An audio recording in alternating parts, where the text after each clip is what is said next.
whatever in the future here at KM, at Casson, here the city of Casson, and they can maybe go through some numbers, what they have and what they see, and maybe what they've heard. So, Matt, if you want to take the floor. I just did a printout if you all...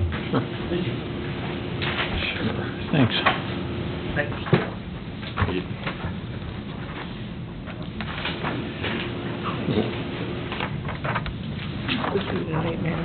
This is Eric Groke, he's our vice president. Yep, okay. And then Matt Nelson is former president, current board member, so. Okay. Yeah. Okay. So the handout I gave you just kind of talks about the numbers we have, and that's pre-K all the way up to high school, and how many teams we use, and then on the back it shows kind of how we use all of the fields that we have available to us. And so, I know, sorry, some of it's hard to read, but I'll talk through it, and if you have questions, and we've just listened to previous ones about kind of the Lions expansion, and then potentially the library, maybe looking at that for soccer purposes too, because they're running out of space too, and just wanted to talk and show numbers and let you guys know where we're at as far as 171 we had in pre-K, biggest we've ever had, and we're kind of limited to 12 teams. We try to make sure all of T-ball's in one facility, one area, and so we either do the turf or the JV football field, and that has, we kind of block it off so they have 6 practice spots, and then together they will join and do a game at the end. It's nice to have them in one location because there is so many, and parking and things like that, making sure they have a space to do this. It would be good, I think, if there's a spot where they could get on a field, because they have no idea, kind of learning the bases, things like that. It's hard to kind of imitate that when you're in all grass and whatever, but I think we like one spot if possible, and we've talked, the library park potentially is an option where you could get one team on the field and 2 in the outfield, and then just rotate and make sure everyone has a turn on that field too. That was just kind of brainstorming with what we had with ideas. Currently we have access to that library park Mondays and Wednesdays, which would be what we use for our Pee-wee teams. And so if you kind of look at the numbers, so squirts, the first 3 are a rec in-house, and then all the rest after that are the travel teams that we have here in town. And the one issue is we end up having Fridays and Saturdays for practice times, and you guys, if you have kids, know, like, it's not the most ideal in the summer to have a practice on a Friday night and a Saturday night. Kind of eats up your weekend, so we're trying to get creative in ways to open up space. There's some that are teachers that we can try to do a afternoon practice for them during the week, so kids don't have to come in the evening on a Friday or Saturday. But we're also running into, with 3 teams, for example, 10U, if they have a home game, they take up that field for that day. The other 2 teams don't have a practice facility, so we've gone onto the football field over there on North Park and things, so just trying to get creative, but... Can I say something about that too? Yeah.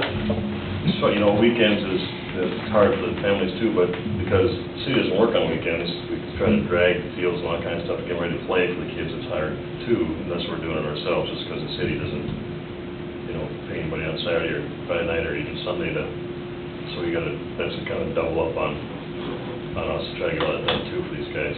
Yeah, and so we've usually, like a Sunday game, it gets drugged Monday morning typically is what Mike gets it ready for, and if people play and run around on it any time throughout the weekend, then the field's not ready on a Sunday evening game too. So we have a gator that we bought with our association, and we go up and we get the field ready and chalk it and things like that too. So but that's kind of just how it is, and part of the reason why we got it is to make sure that it was drug and chalked for the fields too. So so if you look, and then all of these on the front are assigned to their locations.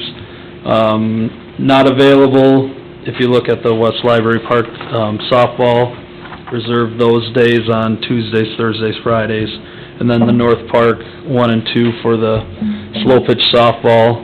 It hasn't had both fields in the past, but typically with slow pitch, we try to avoid like a 7:30 if there's kind of a bunch of teams and stuff up there too. Try not to have too many youth practicing around there too, so. You guys have things to add as far as? Just with the schedule, running the 9U program this year, I had just field uses. I had one field for 2 teams. And like you were saying, it's definitely difficult to have a home game and then try to figure out what I'm supposed to do with the other team that I split off. Even the addition of some additional batting cages at some of the city locations would be beneficial as well. Because then it gives, the kids at least that aren't playing the game, we can move them to a batting cage that have an hour practice of just hitting, or, it just gives more options. Batting cages, potentially more fields would be very beneficial. There'd be less late practices. The kids, wouldn't be getting done at 8:30, 9 o'clock, have to go back-to-back practices in the summer. That's what I noticed, coaching this year, it was kind of a struggle. What would you guys think would be sufficient for more fields? How many are you looking at right now? What do you think that you could use? I know, me being the high school coach here, we have the North 2 can get 90-foot bases. For our JV level, it's not super ideal just because the backstop's short. It's not a grass infield like they will be when they get to the next. So I'd personally like a varsity-sized field bases or capability where you can get it to 90, but also bring it back into if you want to use it for the younger. And I don't know as far as, 1 or 2 as a starting point is obviously, because a few years back we lost the JV field on the school grounds and thought that was maybe going to get replaced, and there's never been a plan for it, so can't replace it with a field that was already there, right, because then you're taking away from other people that use it, so. 2 and 4, how's that, between 2 and 4? Okay. Really on what the city has done is, I got some papers here where everybody can kind of just take one here. The city has kind of looked at the future as far as possibly using Lions Park. I don't know if you have seen this. This is the model where I think the council has passed or is looking at this model for future ballparks down there at Lions Park. It kind of gives you a little idea what the city and what Tim can probably even come in on this a little bit, but this is basically what the city has looked at as far as adding to ball fields in the future. When it happens or how it happens or whatever, that's going to be decided on in the future, how the council wants to go about and do what they need to do here. And first of all, it's a great concept. It'll be a beautiful place to have it right along Highway 14. It'll be something like Caswell Park really over in Mankato. But funding, getting a road back there will be probably one of the most difficult parts because it's got to cross the creek to get back there. They'll have to actually build a road. And then the land there and stuff, as far as leveling that's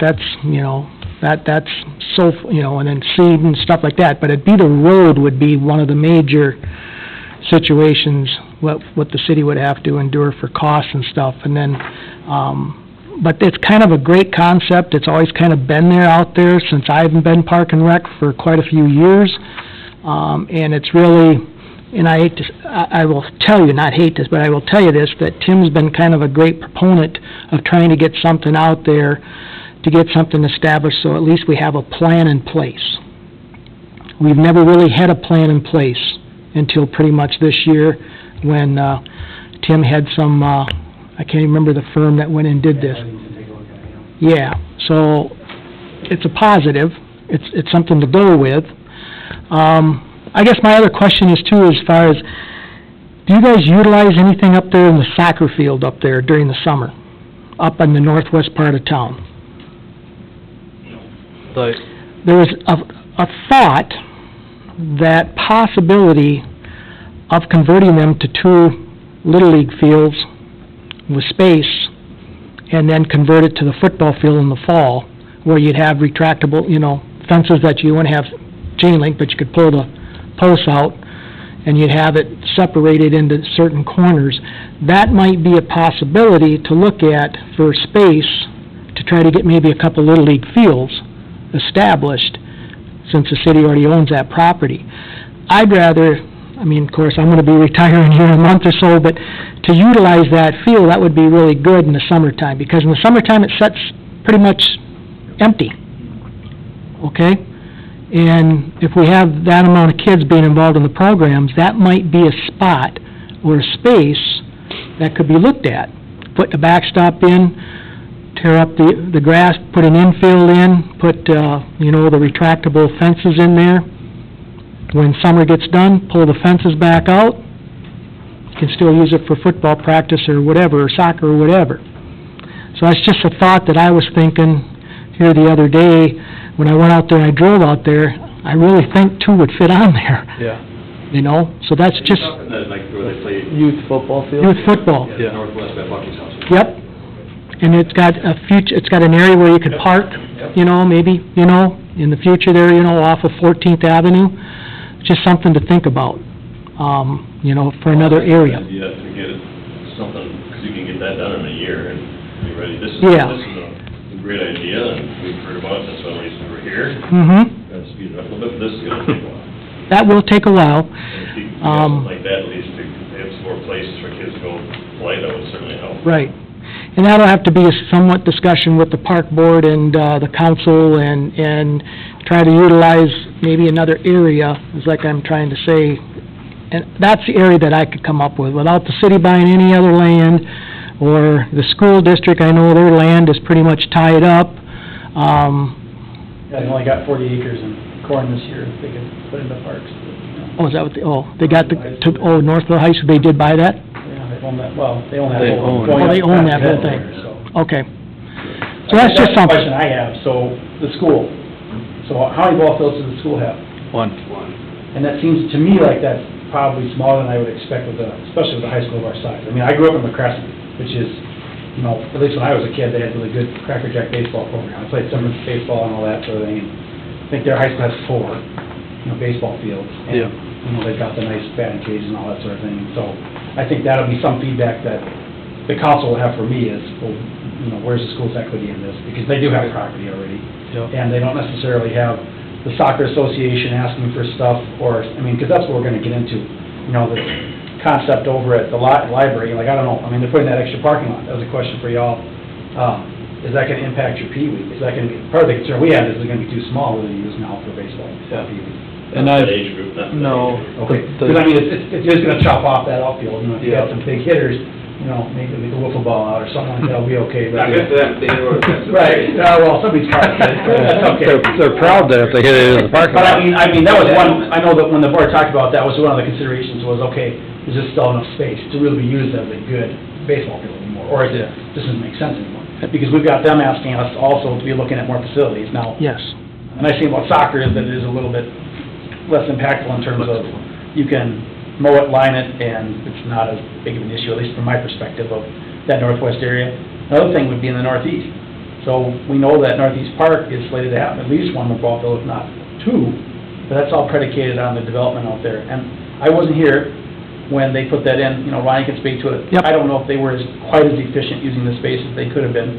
I think they might have been able to sneak in a second field in there, if they would have lighted up a little differently, but that's another spot where we don't Yeah. want to neglect that, because that's gonna come in too when the minor property comes in and those other properties come in too. That's what we gotta wait for, is for Wally's sister to wanna give up the land, so then we have another 4.5 acres that goes to the north, that's projected. Because that's slated to have 2 other ball fields there. Part of the problem we run into is that we have to make these so that the park boards also have equity with the community. Right. Our issue is, okay, so we've got a park here, what improvements are we doing to it? Is it being spread out equitably? Otherwise, you've got some areas, I mean, the whole south side of town, to be honest with you, we got a lot of folks who live in South Fork, live in the trailer court, don't really have any parks really, and that's problematic for us, is to try and be equitable about it too. But, I mean, I know this is a definite long-term plan. The council's looking at trying to get a proposal together for some state funding possibly. There are different programs the state has that might be feasible with this, but, it's not gonna be immediate. I think you've hit on the nail on the head there, kind of, Ronnie, is that northwest area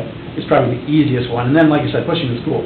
Because guess what? They've got land, they have a levy, I mean, they've got money for facilities. Mark tells me all the time that they have different pots of money they can draw from to do facilities, and I guess that's a big conversation to have with the school board too. And they're all on the ballot this fall, so, we get some candidates out there and make some promises, that's sort of, I don't know. We had discussions with Mark in the school, first before Mark, and promised they got a fourplex plan out there way back 20 years ago that hasn't been touched yet. But I mean, Mark tells me the reason that we can't ask him is because he's got big plans for it. Yeah, intermediate school or something, and yeah, but the school definitely should have more than one ball field, we've said that for. And we've tried in I'm not various. really expect the JV and varsity field. Right. If there's nothing else, that would be pretty normal. Yeah. You had 2 fields previous before they did the expansion. Yep. They put in the lights. Was the lights to kind of facilitate having the JV before you and then having you a later game? Or was that just I think part of grant funding? I think it was part of it because softball, they put them on both of Yep. their JV and Equity, varsity yep. field, and so. Yeah, so that doesn't really save you space, really.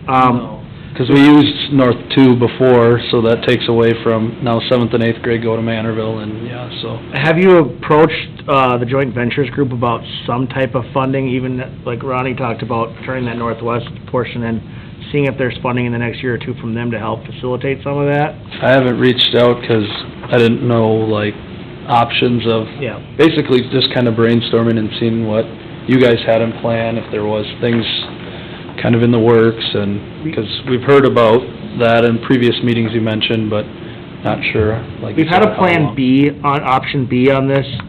If you look where you can see the splash pad and the ice arena, Yep. the outdoor ice, towards the south, we had an idea of putting 1 or 2 fields there as well, as an option B. Well, it's kind of hard with the creek there and the wetness, but there were options for fields closer, which don't require a road. And there's already parking at the park now. So, I mean, you talk about Little League fields, you could probably fit, hopefully, possibly fit 2 there. I like option A more. I think our town needs a facility like that. I just don't know if the funding will be there in 10 years. That's Well, my I mean, part of fear. the issue is too, is practice field, like you said, even in northeast, if we can put a backstop up and the kids can go hit the ball, that isn't gonna kill anybody up there. But in terms of fields you can actually play a game on, Yeah. that's gonna require a large investment, gonna be a Yeah. council decision. And Yeah. frankly, this year's budget seems unlikely, but something to plan for maybe in 2023. The high school field, that seems like something definitely to talk to the school board about again, because that's that higher level field, that bigger field that you guys should have for your JV program to build them up to varsity. Yeah, for sure. That's really a field that they should be looking at, putting back in, taking something from you years ago and not replenishing that space was not appropriate.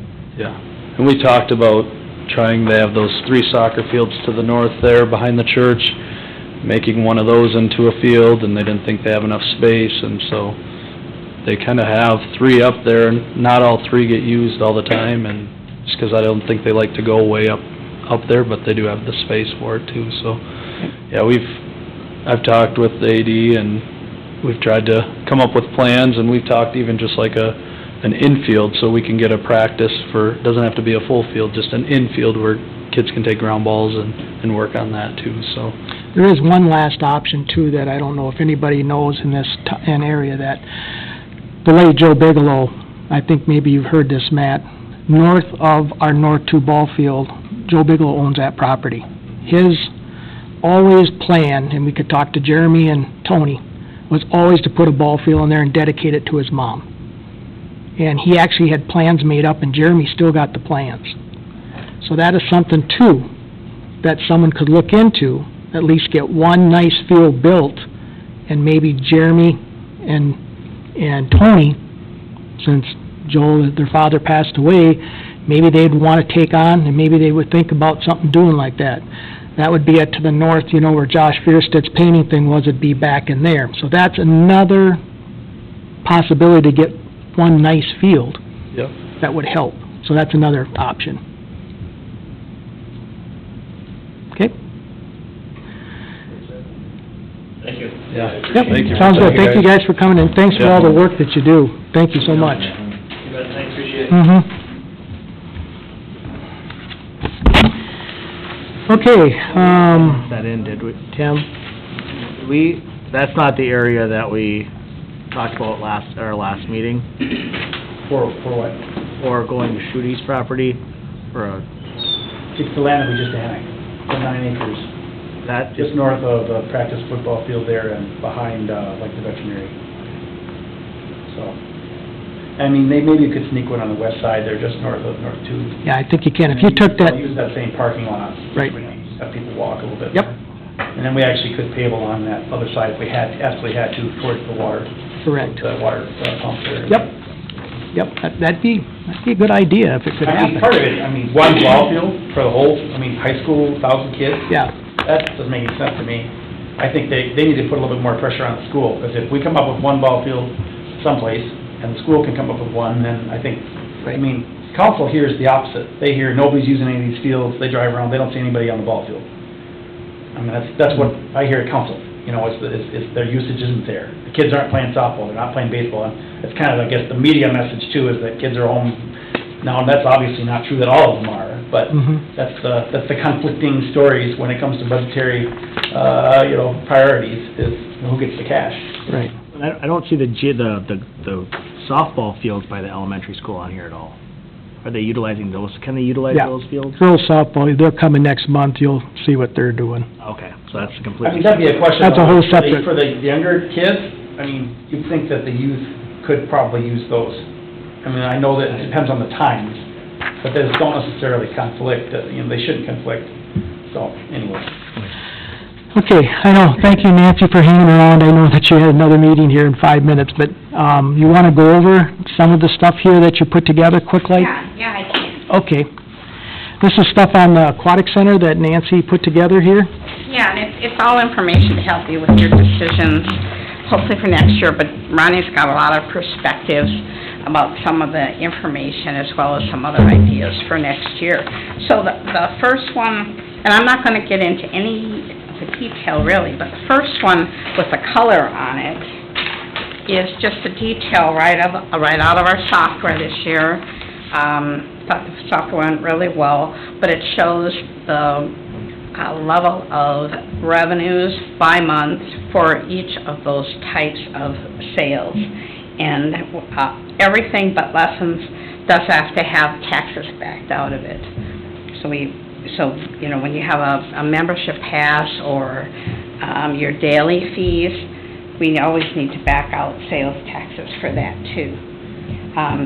So those numbers also fall right into this for revenue. So the top portion is the revenues for the aquatic center, and that isn't really going to change because the season is done. But you can compare it to what the budget said, and you can compare it to last year. Well, given that it's been COVID years, we should have a couple other years because things have really moved around, and Ronnie can explain some of that too.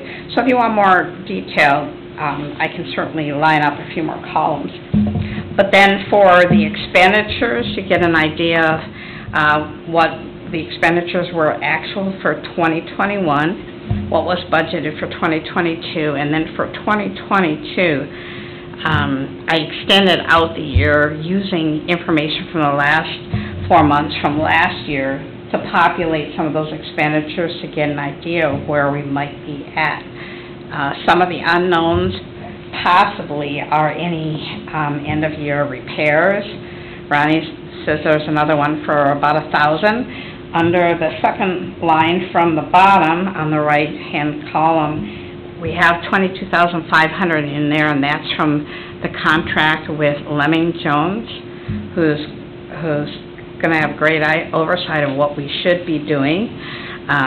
But if there's anything else, it's not here, but it does give an idea of where we think it may fall, and it might help guide with some of the considerations for next year's budget, although we don't expect it to change much. And if it does change because of some of the things that Ronnie is proposing, that it's a net effect to the budget. So if he proposes an increase in the revenues, it might be offset by the credit card fees, because we had an issue with that this year. I think the discussion was that the city pick up the credit card fees, but commensurately we'll need to raise a few other fees to offset some of that. So that's kind of where I'm at. Now, at first glance, are there any questions from me? Otherwise, I do apologize, I do need to go. But Ronnie can answer some of the questions too, if you don't have any for me. And also after this meeting too, if you have any questions, you know, you can contact Ronnie, you can contact me if you want additional information for your next meeting. But again, I think he's got a good plan for next year, that, and some options for you all to discuss as well. So anything?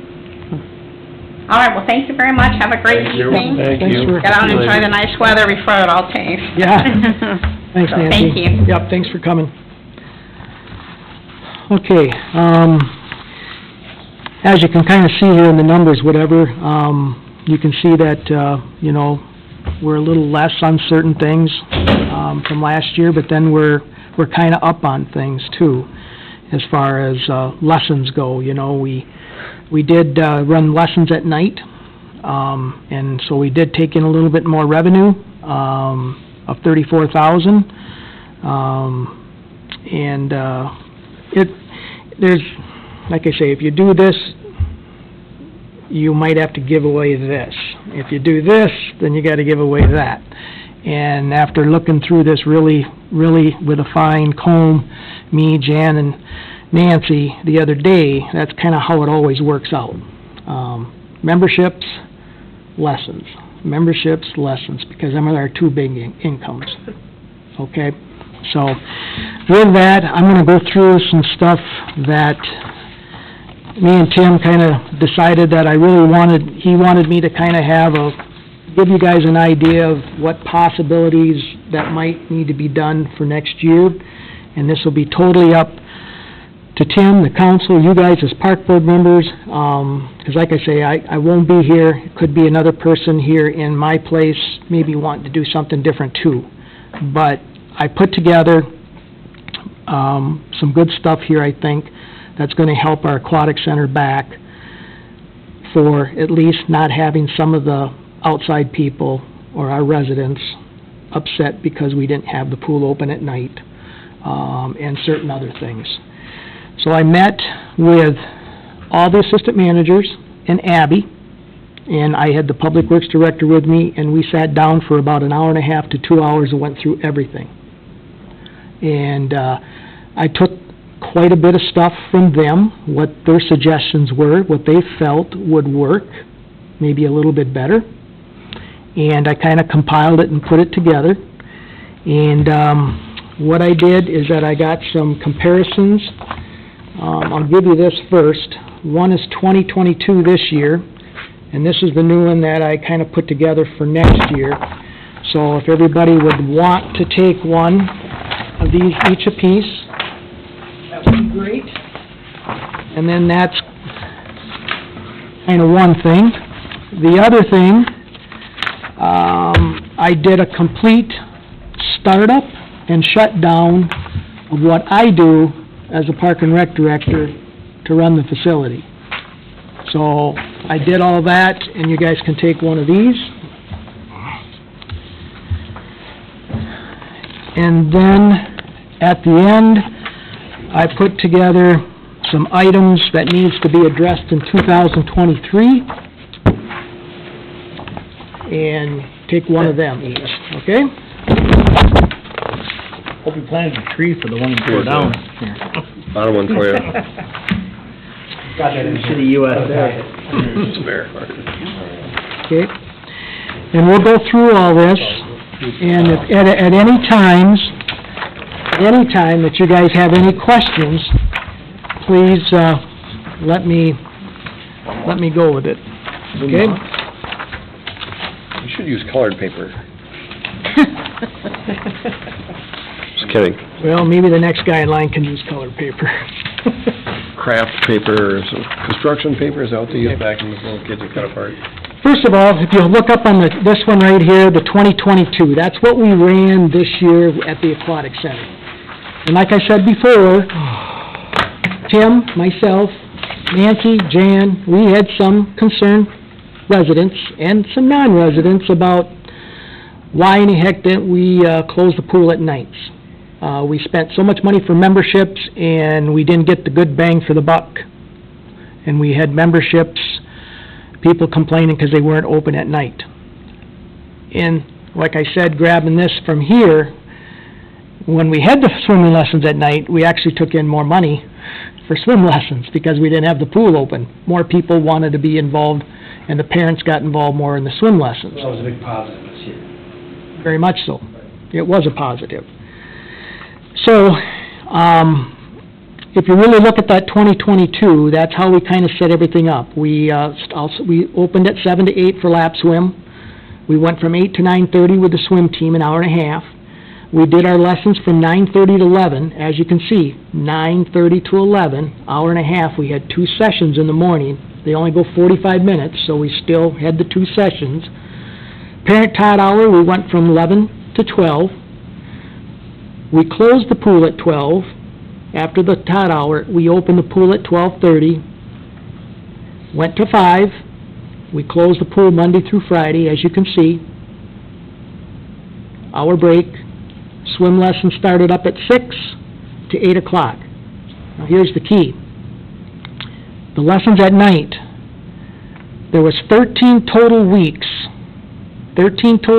for swimming. We were closed 5 weeks out of the 13, just to let everybody know. As you can see, we had open swim on Monday, Wednesdays, and Fridays, non-lesson weeks. So it was open on Monday, Wednesdays, and Fridays. And we had a parent-taught lap swim on Tuesdays and Thursdays, which didn't happen. We just had open swim. Okay? So the complaint was that we had lessons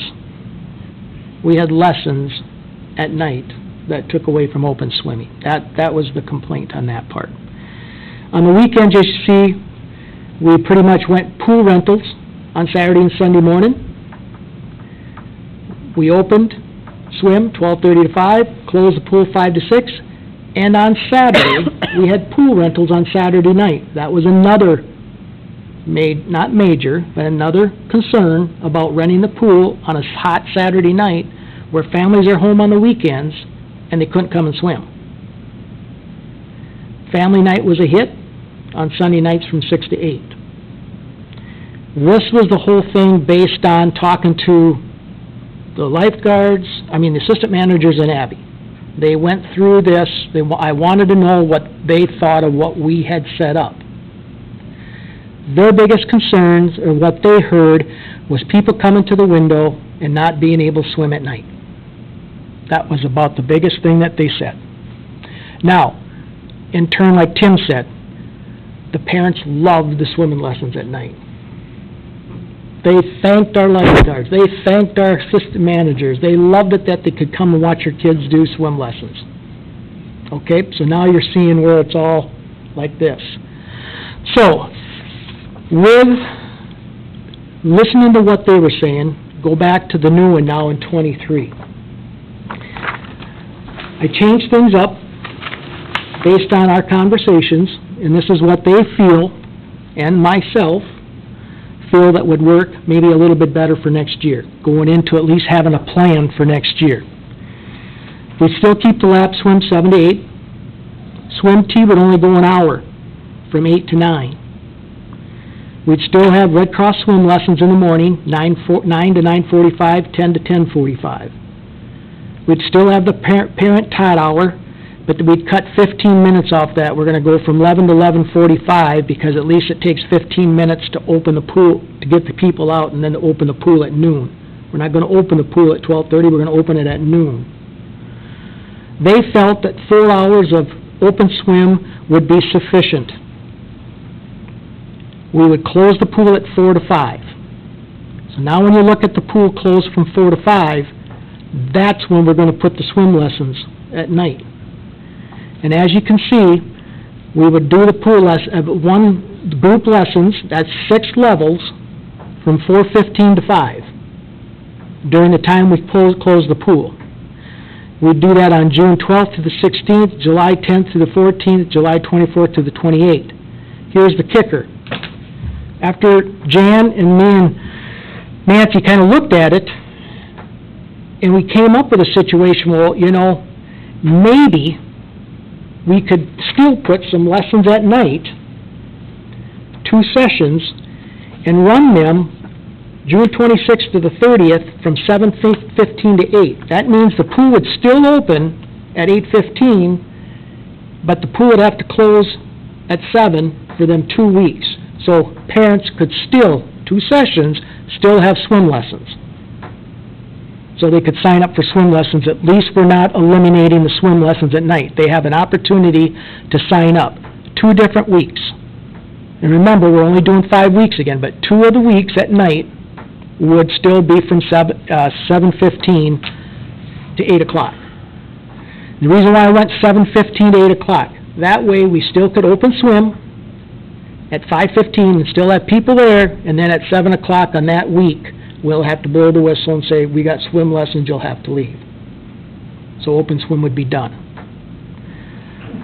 That I feel we're trying to, not trying to please everybody, but at least I think it would be something, and Abby thought it would work out really well too, that at least we aren't totally eliminating going from this to that to this to that.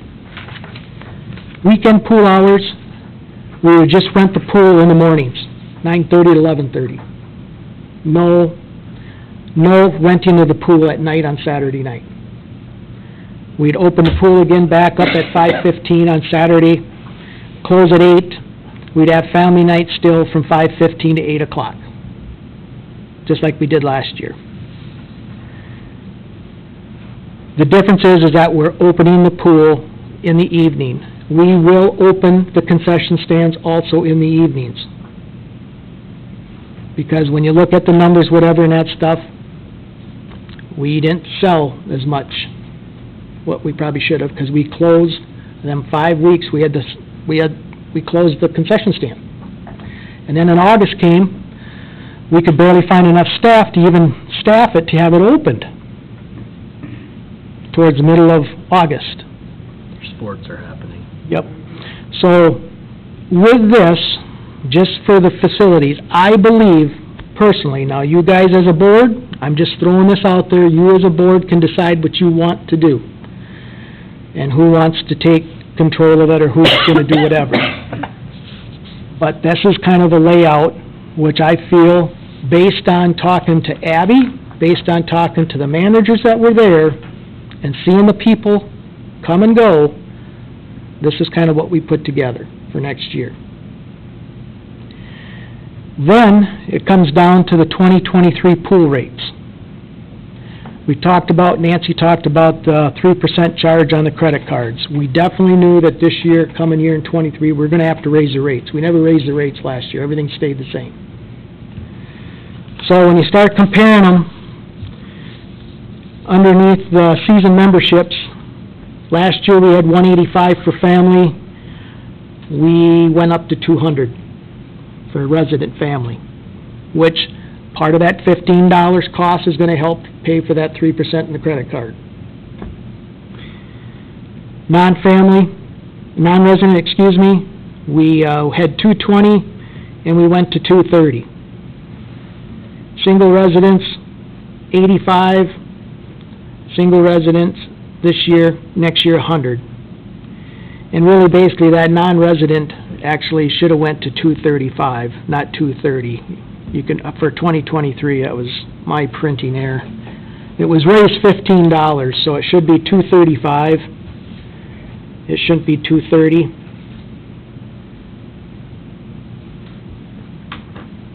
For 2023. And then the single non-resident, we went to $120 from $105. That's the family memberships, so it's basically $15 across the board. So, correctly, it's 3%? Yep, and you figured $6 is gonna go towards that credit card. So $9 of that money, out of that 15, will go back to the city. Okay.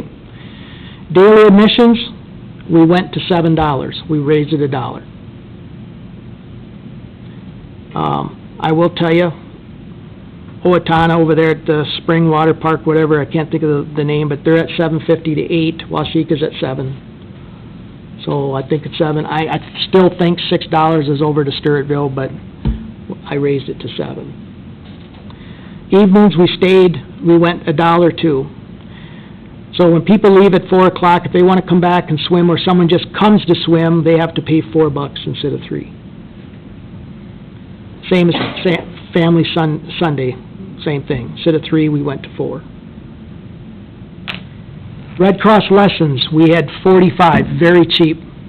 Based on some of the other facilities around, they're at least $50 to $60. I went to 55. We raised it $10.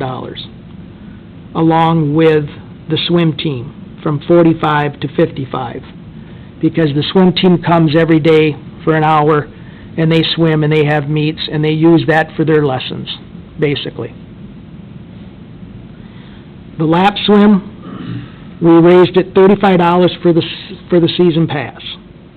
Excuse me, $5. I went from 45 to 50, just $5. Not very many people that bought family passes, or season passes for the lap, but we just decided to keep the daily fee at $3, but we went season pass to 50. Tot hour, same thing. We went from 25 to 35. And then the rentals, this is the one that changed. We raised it $50. We went from $225 to $275 with the $3 additional persons over 25 people in the group. They thought that was very cheap. Abby thought it was very, very cheap. After going to a few other facilities where she had seen some rentals in other places where she's been around, she thought that was very cheap at $275 yet. Arnie, was there a time on that? That's 2 hours? 2 hour rental. Just 2 hours? Yep. 2 hour rental.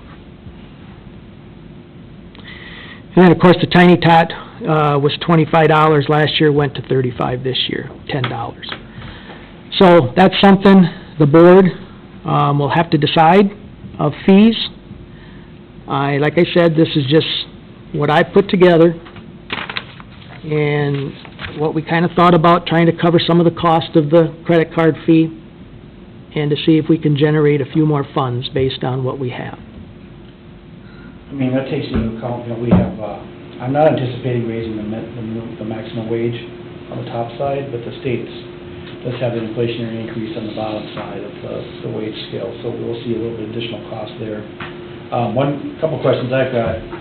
So that 11 to 11:45, is it possible, I know, I heard some people would say they'd be more interested in doing lap swim during that time period. Would it be possible to have lap swim on the big pool while they're doing the... Yep. I don't think it'd be an issue if they're a lap swimmer, really, but, so that'd be something where I think it might be more attractive for somebody to get a lap pass. Yes. Yep, they could definitely do The other it. thing that I know you and I talked a little bit about, and of course I'm interested in feedback, is closing the pool earlier in August. We start to lose the light, we start to see the drop-off pretty substantially in August. I think, if we were to close it at 7, starting in August, I think that would be appropriate, to be honest with you. I use the pool a ton this summer, and go in there and there's 15, 20 kids in the pool. Once you get into August, either they have sports, or they're tired of the pool, or they go on a family vacation. We don't have the numbers. Part of me would wonder if that could be something we'd adjust for the month of August, where we'd maybe go like 1 to 6 or something like that, or 1 to 7, and just say, hey, that's the one chunk and then it's done. Because I just don't, once the sun's going down at 7:30 the last 2 weeks of August, it doesn't make any sense to keep the pool open, And that's some of the items I put on here to address for next year, and that was one of them. And like I said, I'd just like to go over this page. The other page is kind of self-explanatory what goes on, but the items that definitely have to be looked at is, first of all, number one, Abby did create a binder at the pool for us that is required for the manager, assistant managers for operation on the pool. She will not be back. So, number one, we have to advertise for a pool manager starting here in October of this year. To get out in the League of Minnesota Cities, get it out on Facebook, get it out in the media. we need to hire a manager for the pool. This to-do list, is everything that has to be done day to day, from the time that she starts doing her stuff in the wintertime to the time the pool closes. I thanked her tremendously for doing the work that she did on that. So the manager who does come in is going to have a great look of what has went on. They're not going to be out in left field. So that's a good thing. Credit card reader, right now, is not working up there. At the end of the year, Nancy knows that. We talked to Jan. We're going to have to get a hold with MyRec and figure out what's going on, because the girls had to register them by hand, and you should be able just to swipe it through and it should read. So something's wrong with that. Didn't know that until that meeting towards the end of the year. Somebody should have said something. But anyway, Tiny Tot lessons on the website had no limits on people for the class. That's another thing that's got to be checked with MyRec. They had 80 people show up to the pool on the last week, that first night. So thank God there was enough WSIs that Abby said, and they all went into groups of 10, and there was 8 people around, and they still taught the lesson. So there was 80 people that came that last session based on the software. That's got to be checked. Check on pool rentals. People were confused, Abby said. It should say per person, not per swimmer. People thought, well, it's 25, it's a swimmer. No, it's per person after 25. They were just, that was one of the biggest things that Abby said that people were complaining about. So that says that on the website. Okay, Abby said make sure when we have our WSIs that they teach the full 45 minutes. What has happened up there, Abby said towards the end when she noticed that they would teach the kids for maybe 25 minutes, and the last 20 minutes they were just fooling around playing games and stuff, and that's not a good lesson. They need to teach full 45 minutes. So that's something to be aware of. I went to 2 sets of lessons, and it seemed there was always 2 or 3 people that just had nothing to do. Yep. Besides distract the other groups. Right. And that was frustrating to watch on my end. Yep. To see that. Yep. So, yeah, that is definitely something that needs to be addressed. So that ought to be done. Tentative lifeguard certification class for Abby. Here's the deal. You cannot find a lifeguard certification class in the state of Minnesota right now to get recertified to teach lifeguard training. Abby's going to Fargo, North Dakota on October 22nd to do it. She at first thought she didn't know she was going to do it, and by the time I got done talking to her, I think I kind of helped her, and she's going to do it. So anyway, she set the class up for next year for new lifeguards, May 22nd, 23rd, 24th, 25th, and 26th. And she's got the times there. When it gets close, contact Abby in late January to make sure this class is posted on the website. But she'll do it. If you cannot find a full-time manager for next season, after our meeting, they suggest to hire 6 assistant managers to run the pool, just like Dodge Center did this year. Dodge Center applied for a manager over there, same thing that we're doing, going to be here in October, and they never got a manager. They hired 6 assistant managers that worked at the pool. How's that work? How would that work? Well, they'll have to pick one out of the 6 that's going to be pretty much highly recommended, and there's 2 of them possibly going to come back. If they get internships, Julia Christensen or Rachel Schultz, if they get internships, they won't be here. So maybe one of them 2 can take control. If they don't get a manager, Rachel and Julia knows what's going on. Hopefully that's what happens. But hopefully you can hire a manager. Okay.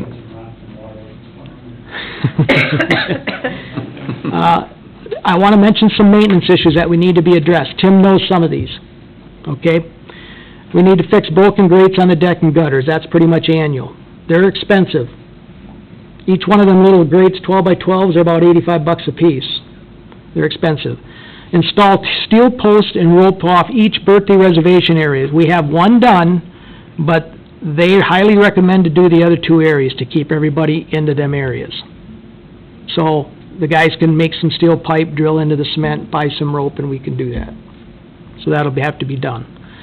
Start replacing the large umbrellas on the deck. Tim knows this already, we talked about that, possibly purchase 2, 3, or 4 of them going into next year. There's 10 of them. One is brand new because of that tornado a year or so ago, but we need to replace 9 of them. Okay? Caulk around the entire bathhouse at the pool has to be done.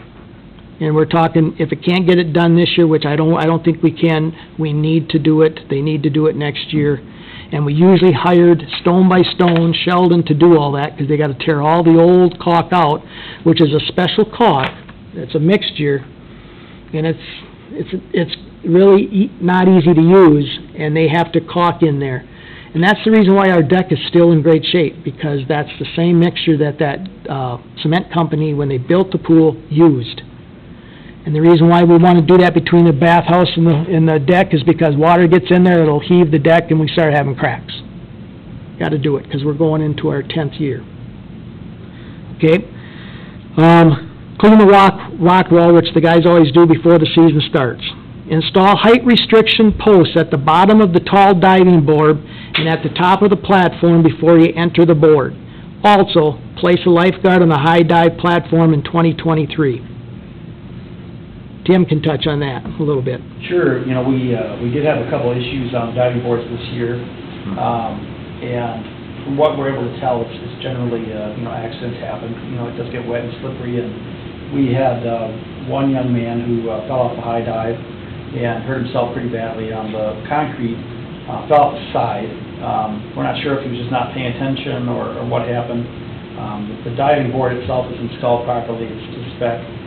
League of Minnesota Cities Insurance Trust came down, took a look at it, and I haven't seen a final resolution on that yet, Ronnie, but they indicated that it might be good for us to take a look at something. So instead of having the lifeguard sit at the diving board end, that lifeguard will stand on the platform of the high dive this year, just to, and we're going to be restricting it to kids of a certain height. You know, the young man who fell was, 7, 8 years old, he was a smaller child, and it's just unfortunate that he hurt himself. Earlier in the year, we had one that kind of fell off the side. That was because he was running back and forth. So we're going to try and be a little stricter on the slides and the diving boards. You know, we get pushback from folks. I mean, first everyone's like, "Oh, I can't believe that accident happened." At the same time, we had pushback and we started telling parents they couldn't take their kids down the slide anymore. They're having 1- and 2-year-olds go down with their parents on the slides, which just doesn't work. I mean, that's totally not what they're designed for. So that's kind of the easy fix, is we can put a lifeguard up there and kind of, they rotate through every 15 minutes, so it's not an issue for them to stand there. That's the only thing. If they were going to be there standing for an hour, it'd probably get a little bit hard for them, but since they rotate so often, that's what we're going to do to try to make sure that kids are being as safe as possible there, so. Is that an additional lifeguard or the one that's in the chair? The only one that sits in the chair there. I think, to be honest with you, I find the ones that stand tend to pay a little bit better attention just overall. It makes sense. It can be, lifeguarding is hard. It's a hard job because nothing for hours in the sun, and then all of a sudden you got to snap to attention, you got to dump in the pool or something like that. And so, I think it's good to kind of keep them active and stuff like that. So. And I'm going to go back to that training piece. We talked at a meeting a while back how they were bouncing off during a break time. Well, then when I go to the swimming lessons and I see lifeguards going up there and all the kids are chanting to belly flop, and they walk back off of it, it's modeling that behavior. So it does come back. I know these are high schoolers, maybe some college kids, but you need to model the expectation, and you need to show that, no, once you are on the top of the diving board, you're supposed to jump off. When all the kids are at swimming lessons and see you jump on it and then walk back, what do they think is appropriate? Mm-hmm. So there needs to be some discussions with staff there just about the behavior that they're modeling when they're not engaged with kids. Yep. Very, very, very true. The next one, replace the bearings and seals on 2 of the big pumps in the maintenance area. There's 4 big pumps. Actually, one pump went out just the last 3 days. The bearings went out of one of the pumps the last 3 days of the pool, and thank gosh we got through it. Tim signed off on that, and we're going to get them 2 repaired this year at about $900, I think, wasn't it, Tim, $956 or something like that, a little under $1,000. So we'll get 2 of them repaired this year in '22, but we should really make sure we get the other 2 repaired next year. So then the pumps, at least the bearings and the seals and them pumps are in good shape. Gentleman from Pine Island is the one doing it, okay? Lemmy Jones Company, that's what Nancy kinda talked about. They're gonna do these three things, that equals up about $22,000. They're gonna take the step plates off the big slides and the diving board steps. They're gonna be sent back to Texas and have them refurbished and repainted.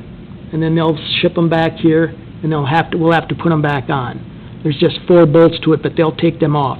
They're gonna power wash and repaint the steps, and then they're gonna and paint underneath the big slide platforms, because over 10 years, you can see what the hard water has done. They're gonna clean all that up and repaint that, make it look a little bit more better, okay? And then the last thing, they're gonna sand and repaint at the water line of the play features in the zero depth area, okay? Them are the 3 things that are gonna get done this year. So next year, when it comes to be, the budget process, or, they should be looked at of what the next thing in line to do. Like the diving towers. I mean, there's rust there for the bolts. I mean, that should be done.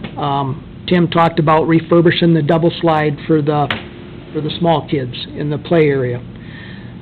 Buying a new one's $25,000, you can refurbish one for $13,000. That has to be looked at and done next year. Okay, when they say refurbished, what they're gonna do is they're gonna pick the whole thing up, and they're gonna send it back to a company and completely redo it and bring it back. Okay, they just won't do it on site, they just take it back to the company and do it. So, but anyway, stuff like that, and I got that whole program, and Tim has it, and I'll make sure he has it, so I kind of marked it out in years of what Lemmy Jones, and we met with Lemmy, didn't we, Tim, and they discussed what we all got to do. Because the next thing, probably in '24, is to repaint the big slides, power wash all of them, repaint the paint on them because they're fading, and then another year, they want to do, the next year, they want to take them apart, re-putty all the cracks and grooves in the slides, and then put them all back together. So in the next 3 years, that'll be kind of some of the stuff that's going to have to happen. Okay? Okay. Decide if the aquatic center is going to go cashless or still have money at admissions and concession area. Me, Nancy, and Jan talked about that. Nancy said it was half and half this year. Yeah. People still brought their money up there, and we were still dealing with a lot of cash. So, I mean, if you want to keep it doing the same what we're doing, that's fine, and if you do that, make sure we have more quarters, because that's what Abby said, that they would always run short, and they'd have to run someplace to try to get quarters and stuff like that, but have more quarters in the bag. I mean, part of the issue with that is I think they didn't communicate it very well. I know Nancy indicated that obviously it's not typical for us to go to the bank and get quarters, but somebody from the aquatic center needs to communicate a little bit more. Yep. But as far as going cashless, that's something that, maybe you ease into it, or you just say, we are going cashless, no more cash. I don't think you can do that. You Now, save now money. little kids. Yeah, you save money with fees, and when someone comes in and spends $7 on a daily admission, they now have $3 in cash left over. That kid's not gonna sit on $3. They're gonna buy something to eat. Yep. Let them use the cash, we save the 6%, we get the extra $3 out of the 10, it's bonus, win-win. So that's I mean, I think, based on when we went through this, legally speaking, there are some questions. There have been some aquatic centers that have. Chatfield did totally cashless. Mm-hmm. They have had to challenge them, I guess.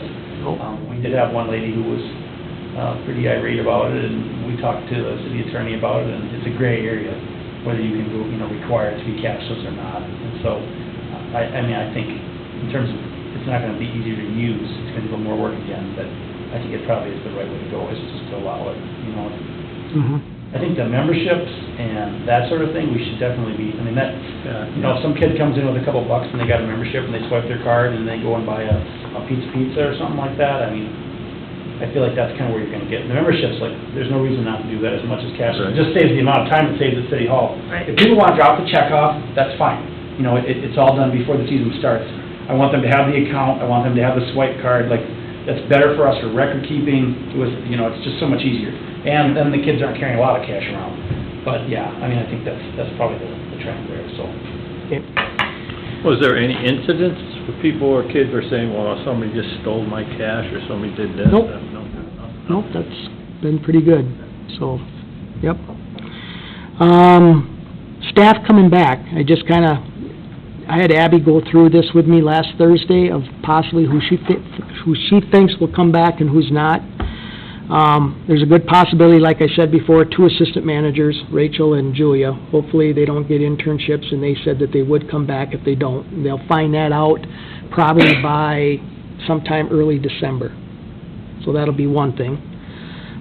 We'll have 7 WSIs returning, which is good.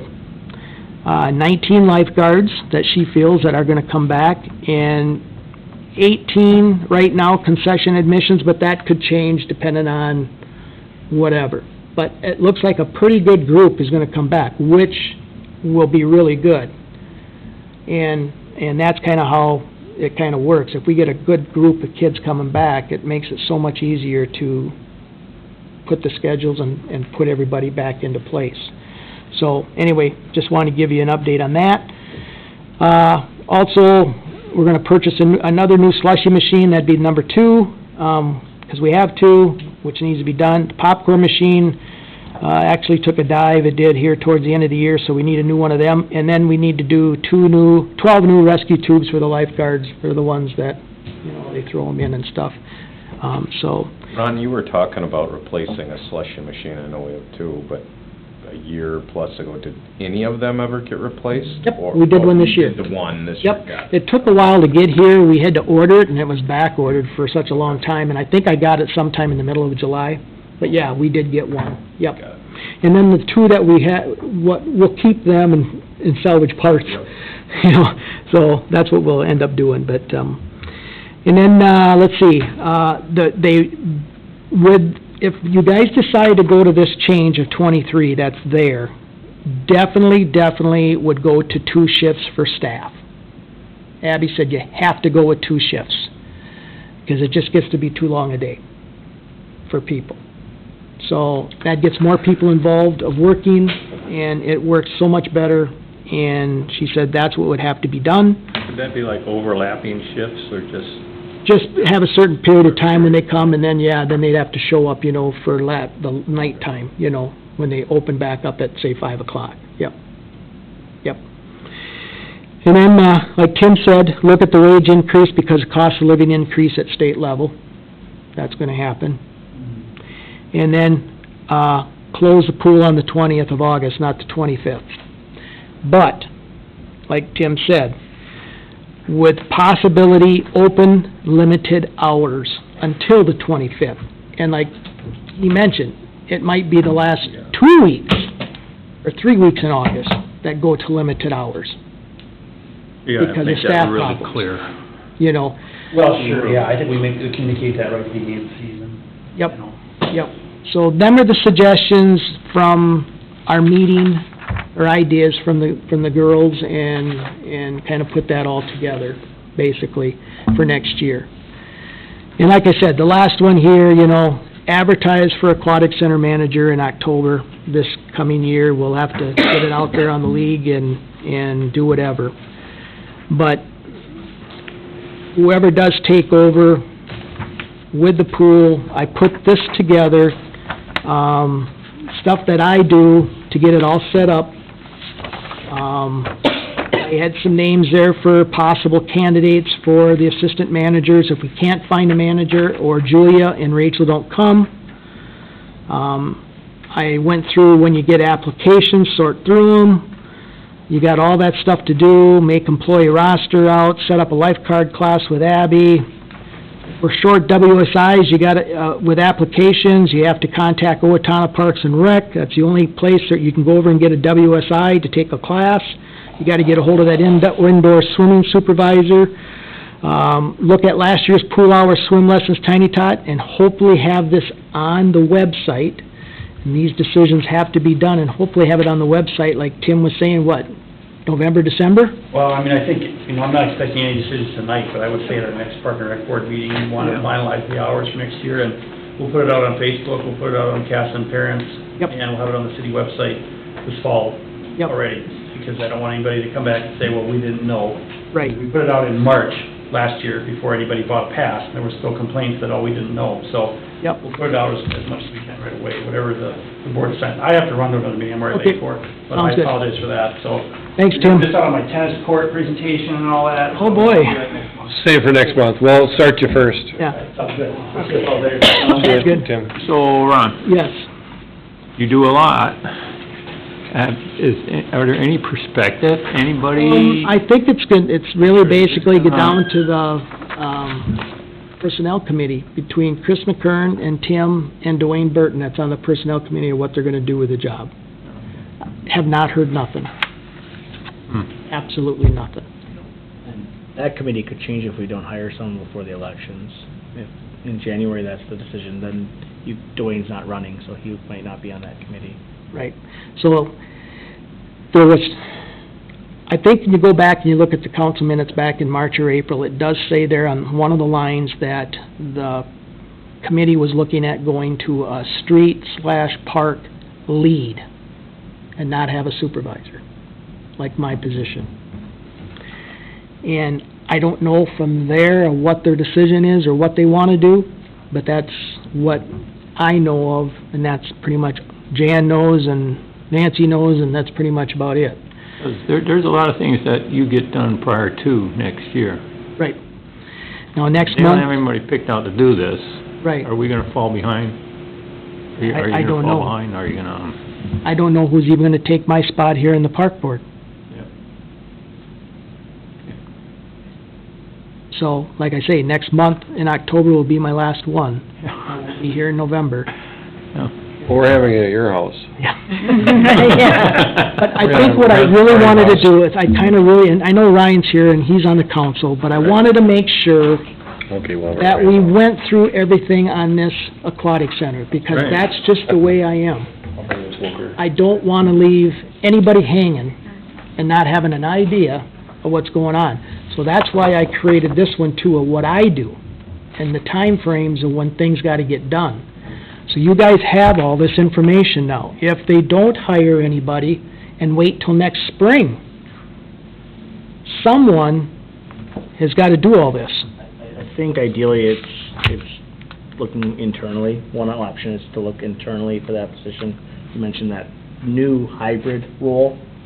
It's trying to find maybe someone in-house for that, someone that's capable of doing some of that piece of it, but not all of it, because if you have to have a lot of qualifications to do what you do.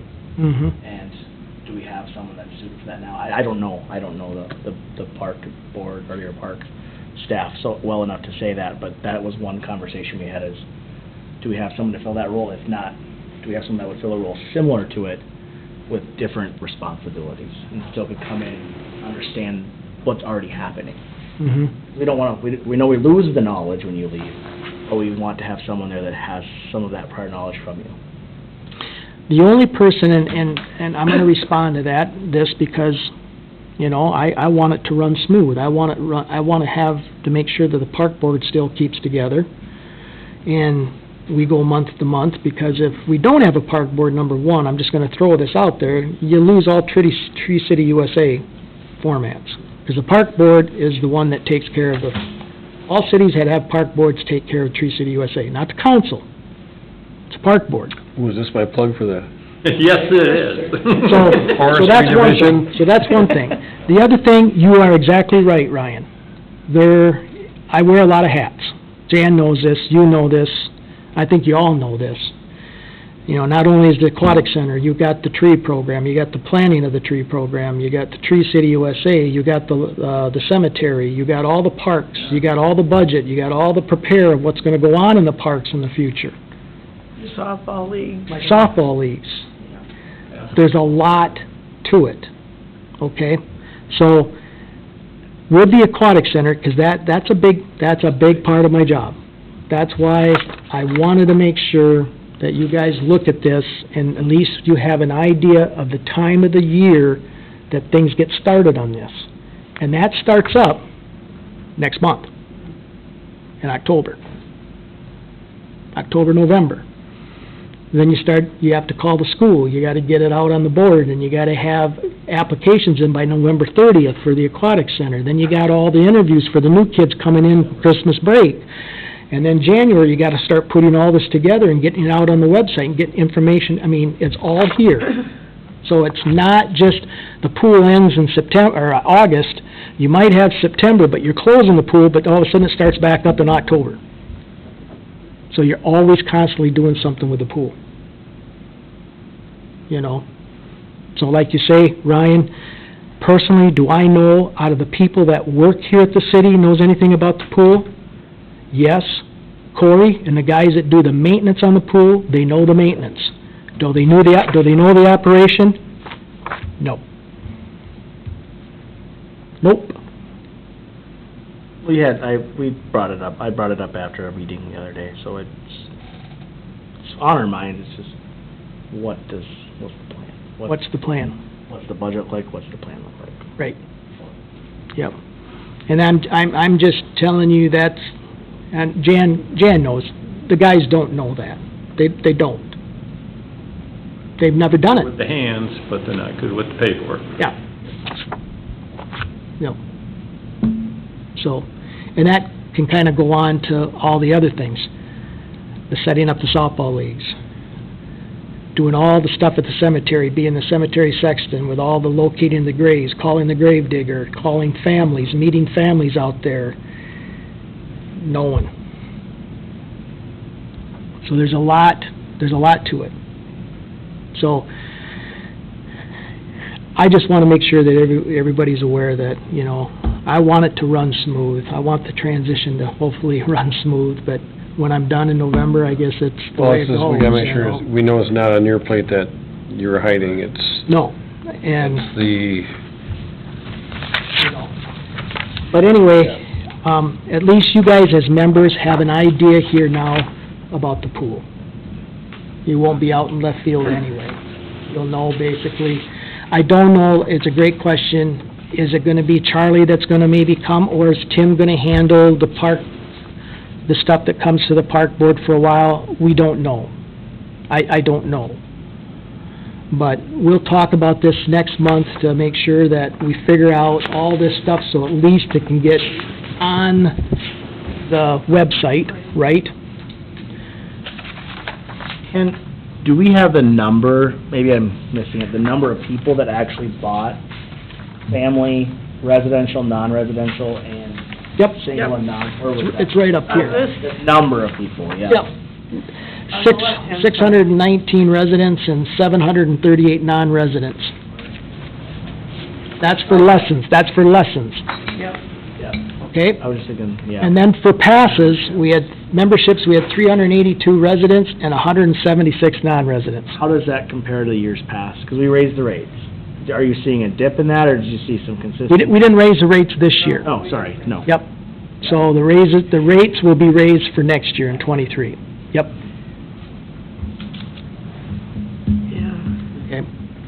But all you can do is compare the totals. We're giving more pool time, which is gonna increase our hours and wages. If we split two shifts, is that gonna make a big change as well? We are gonna have more hours, Ryan, yes. It definitely will. Nancy talked to me out there before we came in, and she said, you know, when we talked the other day, me, Jan, and her, we met on this, all this stuff, whatever. Yes, definitely, we will have some more hours involved. Yep, because kids are gonna be in the concession stand, and we're gonna be having to take lifeguards and put them back on duty again, you know. I think about it on the council perspective, if the more we lose, the more it just comes back on the taxpayers anyway. If someone has to pay for that, and who's gonna pay for it? The taxpayers. And one area, I know it's not gonna be a big dent, but adding more to those non-residentials and daily passes, because you're probably seeing more non-residential people getting a daily pass versus a season pass possibly. I don't know if you can see where they're from when they pay or whatnot, but if, we already have our citizens footing the bill for the negative number that we have on here. I mean, we got really lucky 2 years ago and we made money, which never happens. Never happens in aquatic center. And so to see that negative 106 and 92,000 numbers, that, someone has to eat that, and we are. So I think when it's all said and done, we're gonna lose probably about 20,000 on the pool this year. That's not too, it's not bad, but. I think that's what we- it's gonna come down to, about 20 to 25,000. So adding a little bit there never, it doesn't hurt to say, hey, you're not from here, it might cost you a little more. Well, and I agree with that. You know, we've talked multiple times on, should the non-residents pay a substantial more, or, you know, where do you draw the line saying you're not a taxpayer, you didn't flip the bill for all the expenses, so why should you be so close in passes and fees? And, Rochester doesn't have an aquatic center, Byron doesn't have an aquatic center, they're gonna come and I think as, whether it's 7 or... as, let's just say as 2019 was and 2022 is, you take that COVID and the way everything's going up and the expenses and people are watching stuff. In a retail setting, I'm gonna use the store, people aren't looking at a dollar figure anymore. They're just happy you have what you're looking for or what you need. And I think we have a pool that people are looking for is close. It's not based on that dollar figure right now. It's not like, well, I can go next door and get it cheaper, or I can drive 5 miles over and get it cheaper. They can't anymore. You know, for example, like to say, we took in $272,000 last year, and that's why we made money. Our expenses were only like $259,000, okay? This year, we had some major expenses, because we're gonna be doing the $25,000 of repainting. So you think of that. If we didn't have the $25,000 for repainting, we'd probably break even this year. So, you look at that stuff, but that's the issue, what's gonna happen from year to year now, because you're gonna have some big expenses of trying to take care of the facilities of what we have. They're 10 years old. And if you don't, within another 5 years, say 15 years in, you're gonna be dealing with major, possibly problems. And if you can kinda, like the Lemmy Jones Company that goes out and does a lot of this stuff, if you can just pick and choose and just kinda keep up with it, you know, it works out okay. Because, you know, I told you this a couple months ago, to replace them, just say if you want to replace them 2 slides, they've tripled in price. We bought them for $274,000, there's $750,000 for both of them together. That's what the prices these days are.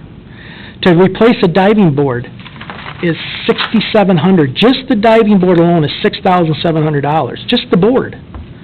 See, To replace the diving tower, yeah, see, and that's stuff that $85,000. the taxpayers know that, you know, you build it, they will come, and now that they will come, you have to maintain it. So that's just, you know, there's expenses that even the taxpayers know. There's, why did the rates go up? Well, let me show you the numbers. Mm-hmm. But then they say, why do and I think what Ryan's going with is, you know, why do the non-residents not pay, I'm gonna say substantially more, not to put a dollar figure on it, but they should, because they're not paying for all the repairs and the fixing and the, so, I'm guessing that's what Ryan's we need to look at the non-resident fees, for next month and. Come to the meeting. If you guys got some other numbers for membership fees, you guys as a board, come with that. I love what you did. I mean, I That's had to good. put something out there. No, I'm not No. upset with the number, that to me is one small, it's not a huge profit, but No. a little bit helps, and we are, the more I sit on council, the more I hear we say, it's our tax dollars, it's paying for that, like, at the same time, people get nervous about that, and sit and listen to Chris talk about, I'm trying to cut budgets here, we're sitting with Nancy, we're sitting with Tim, where can we cut budgets in other areas, so we don't see that increase in taxes? Well, if we don't put some money aside and plan ahead for these types of things, it's gonna be an issue later, and with a new council, who knows what's gonna happen, maybe they wanna cut budget even more. We have 3 people up for reelection, one new person possibly coming on, so who knows what their plan is or agenda with how our finances look and what they wanna push and what they wanna say, so it's something to think about as the year goes on. And then my only other thing was, when are the steps getting taken out? If you're gonna be gone in a month, and if nobody takes them out before you leave, my fear is, we come end of May and there's no steps. Yeah. What's supposed to happen is that Lemmy's he's gonna be receiving the check, because he had to have a 50% deposit on the $22,000 for the repairs, and Jan's sending that out tomorrow. So he'll get the check hopefully here by early next week. He'll have the company come up. I'm hoping by end of September, early October, that they're here to start doing the repairs. Like I said, there's 4 bolts to each one of them steps. They'll just take the bolts out, and that step itself just slides out. It's kind of like a little platform. And you still have kind of the box of the steps, you know. They're gonna take that, put it on pallets, and they're gonna ship it down to Texas, down to the company to have them all refurbished and then all repainted and all the sticky stuff put back on them for slip wear and stuff like that. They'll send them back up here. I'm thinking hopefully sometime in the winter, and then when spring comes, our guys will just have to slide them back in and bolt them on. So we're responsible for the reinstall? Probably. Yep. Just trying to plan for that because we Yep. don't want it to be May and all of a sudden we don't have Yep. stuff. But Well, all of their, take some pallets and all of their maintenance work, hopefully, cross our fingers, it's a great question, cross our fingers, it's done by middle of October. I'm hoping to have all of that stuff done besides getting the steps back from Texas. So have you mailed any of those canopies down to Waterloo then this year, or are you going to be? I'm gonna be running them down to, Yeah, because okay. it was $537 for UPS to take 6 canopies down. I can drive down there in so many hours and come back for Yeah. maybe $150, so save the money, $350 for the city. Well, why not do it? But, there's 3 of them that are bad. Just, they're bad. Well, they've been beaten, they've been tattered, they've been 10 years, repaired. 9 years. You know, they've been repaired with winds, and they send them back, so it's So not like it's... I think Tim is agreeing, I think they're 20, I got price of them, I think, was it, Jan, 2,600 apiece, I think, 26 or 2,700 apiece. So if we can get 3 of them, you know, for going into this year's budget, which Nancy has put in an extra $10,000, instead of $20,000 for large repairs, she put in $30,000. So that'll hopefully cover the cost of them canopies or them umbrellas. You know, it'd be nice to get half of them done one year and half of them done the other year, but, you know, when you start looking at all the other repairs that we need to do, then Get some duct tape. you know, yeah. So anyway, yeah. Anything else on the pool? But yeah, next month, please, you guys, look at the membership, look at this really thing over, and if you guys can think of something or have heard something that might work better or whatever, you know, you guys are the ones that are gonna recommend to the council anyway on this. I'm the director, I know, I've met with people, I see what works and what they're saying to me that's not gonna work and what will work, so I'm kinda going by what their expertise was on a lot of this. And, you know, for all the years that we've had it, it's ran pretty good. It really, truly has. When you're still taking in $250,000 or $52,000 in revenue for 3 months, that's still a lot of money bringing in to come to the pool, you know? And, so I still think we're doing a good job. And hopefully it can continue, you know? And if you guys know of anybody, and I mean this, hear of anybody that would want to be a manager, which I'm thinking maybe someone that's not in school or out of college, you know, I can't discriminate, but I'm just saying a little, maybe older person that would want to take over and be that summer manager of the pool, please call me. If you hear or know of anyone that would be interested in doing that, let me know, let Tim know, and maybe we could get someone in here really in a hurry and have them work, you know, right away on all this stuff too, so. Okay. Other than that, okay, we'll go under old business quick like here. The planner at Veterans Memorial Park, we put this back on there. Ryan, can you touch a little bit about what the council said about that? We didn't make a decision, but I think we're kind of 50-50 whether it's replace or get rid of, but it seemed like getting rid of would probably be the way we would lean towards, and I think people like the idea. I listened to you guys last night, I unfortunately couldn't make it, of some type of memorial, 'cause that's the goal. But, like you said, Greg, we want something that honors our veterans, so it's a long-term thing because of budget, but it's definitely something on their agenda. But I think I would, if I could speak, it was probably more towards taking out because of safety issues, and then putting something in later on that facilitates what we want the park to be. Tim's not here, but I will tell you this. Tim went back to the register, and that project of the planter was not a WOPA project. Yeah. I The thought, wall was, the pool was, the chimney was, but that planter was not. That was just put together by, after they bought it from the school, people put it together to have a flower planter. I did talk to some people, and there are people that are interested in doing a community garden, Yeah. so I think that would be a good spot for it up there. That's one thing. I do agree with you at what you said last meeting, Janet, that we take it down, we still save the stone. And we can Yeah. still put that stone out to the shop if we need to replace stone still in the future for the wall. So a lot of that stone, you know, the stuff that doesn't crumble up and it doesn't, you know, if we take it down, we'll still kind of keep some of that stone. But taking it and just, right now, the way Tim kind of just talked to me, just real brief on it, he kind of said the same thing, what you just said, Ryan, that, you know, safety concerns, number one, but it really wasn't part of the WPA project. So he says to eliminate it, we'll just leave that area and let the park board and the council decide of what goes in there in the future, of how, whatever goes in there, but at least eliminate it and save some of the stone, which we will, and we'll go from there. So, do you guys have any discussion on any of this? Because we really probably would like to get it done here, probably next month sometime if we could. It's a step in the right direction towards putting a good memorial in that space. I myself don't think that's a good spot for a memorial. If you look at other towns, where are they putting their memorials? Right there as you come into town.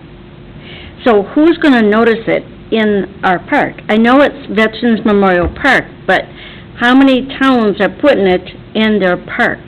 They're putting it outside of town, at the edge of town, Stewartville, Dodge Center, things like that. I just think that maybe we need to think about a different area for our memorial. Some of those towns, their access point into town is on a road that's narrow enough where you're going to see it.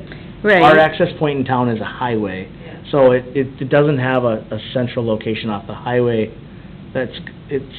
Our park is in the center of town. It's Sure. not at the outskirts. I look at like Dodge Center, when you drive into town, for a while, the only way to drive into town was Old 14. You had to drive by the fire department to get into town. So you would see it there, great location, it's right when you drive through. If you're driving through Casson, you take New 14, most times. Some cities might be off the road, but some don't have that option. Yeah, Stewartville's right there. They have that Highway 63. Yep. So I just think maybe we ought to consider another location as well. It's a case of where we haven't chosen where the memorial's going to be. Right. Right. And that could be That's- future discussion. That's a whole maybe different another thing. location to think about. Right. Right. I'm not saying that we can't have it up there, but maybe we ought to consider a different location as well. That maybe would be drive-through or something, you can see it. I don't know. The safety thing for me, that's what it comes down to, if it's a safety concern. If the city could be liable in any way, a kid gets hurt. Well, if it's not a WAP, it was just a That's what Tim told me the other day. limestone. I'll look back at that, because I Planter. thought it was. Yeah, Well, just check with Tim, and he could probably give you all the We've paperwork you got the need to see. information too. So, that. but it's a case it's where, move it, I mean, if it was planned just to be a flower garden time, it looked good for many years, it's falling apart, it's not worth the money to reinvest, to just put it back up. Look at as nice as the outside of the pool looks now with to drive up to Veterans Park, it's still taking a year and we're still not finished with that project. Nope. So I know there were circumstances, I get that, but at some point, I know it's a nice feature, but it's falling apart, and it's not part of that project. When is our sidewalk gonna be done? Do you have any idea? They talked about when they do the concrete for the pool, or the park, and the library also coming in and doing that piece as well. That was the goal. I believe that's what we talked about the last meeting. I'd have to look back at the notes, but I thought because it was hard to find someone to contract to just do a little spot, to be honest. So what really happened, just to let you know what happened on that, because I gave that information to Tim. I called up Trevor Lamplin, SL Contracting. I talked to Sheldon, can't do it. Can't do it. So we had to go with another option, and I talked to Tim, and I said, well, maybe we can get SL Contracting to take out the curb, because that's got to get done first. We got to cut the road there and take the curb out, because that's got to be replaced. And I called Trevor, and he said, yeah, no problem, I'll help you out with the project. So him and Legends, that they have the concrete people do, that they did, like Ryan said, they did the concrete curb already and the sidewalks done at the library already. He's going to get Legends in here. They'll try to get it scheduled out.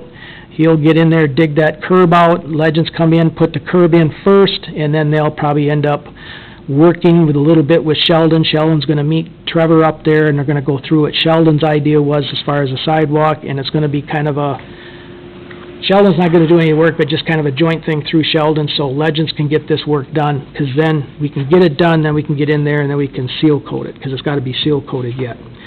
In the process, when we know that Legends is coming to get this done and get the sidewalk done, I will call John Dingley to get up here to do whatever he's got to do.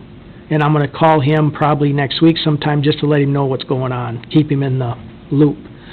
So that's kind of where it's at, and Ryan, you were right, that's kind of what's going on. But SL, Trevor Lamplin, they're going to be involved.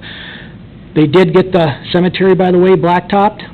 That's all done, and I think they started at Lions Park today, blacktopping, and he's hoping to have that done probably by tomorrow, and then he's going to be doing the parking lot at the library by Friday or early Monday for blacktopping.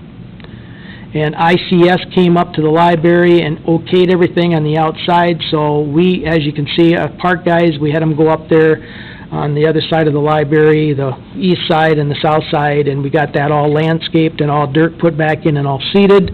And then on the west side, we'll go in there, Lamplin's going to put dirt in there next to the building, and then we'll sod it. And so that library, hopefully, within a couple weeks, should be done with the landscaping part of it. And we'll do some dirt work on that west side of the parking lot there, and them guys came here tonight and talked about they do have sufficient area yet for that ball field for the 8-year-olds to play on it. So I don't think that will be a worry, having that field still stay there. So, just to let everybody know. I would suggest telling the baseball committee, the CAM Baseball Association, to chat with the soccer association, because they both brought ideas of turning that field into something or maintaining that field. Both are asking for space. Is there something we can do? Right. It's a give and take. There's only so much room, there's only so much budget. Right. Yep. So other than that, so do you guys recommend for us to take the planter down? I really want to get that so we can get it scheduled to get that thing going. We need to get that done. Because we are digging out, if anybody hasn't seen, I just called in locates, we're digging out the playground area where the swings are up at North Park, Veterans. We took all the wood border out around it, and that's all going to be black border and all wood chips, new wood chips added to that whole playground. It'll all be all ADA accessible now, using the swings and everything. I'm going to get some pricing for next year for a handicap swing on the big swing and a handicap swing for the baby swing up there too. So that's all going to be into ADA. I got Jason Wilkers next week planting 6 trees up there on the outside. We got some really nice 4-inch big trees that he went and got up in the cities, and some really nice ball and burlap trees, so we can kind of replace them trees so it's not so bare in there. So that's going to happen too, just to let everybody know. Okay? You really have to go. A motion, Ronnie? Yep. For that, I'd make a motion to take out the planter at North Park. Now you're a second. I'll second. All in favor? Aye. Opposed? Aye. Okay. So carried. I will bring this to the attention of Tim, and then Tim can put it in the agenda for the council, which I think meets at the last Wednesday of this month, right? 28th, and then they can see what they want to do. And then I'm thinking sometime if they decide that they want to take and replace it, or take it down, don't tear it down, take it down, we'll keep the rock, I'll just let you know that, I'll keep the rock out to the wastewater plant, and we'll seed the area for right now, and it'll just be an open area. Should that be part of the motion? Saving the rock? Yeah, we can, I'll save it for sure. That was, you discussed that before we Yeah, made the motion. yeah.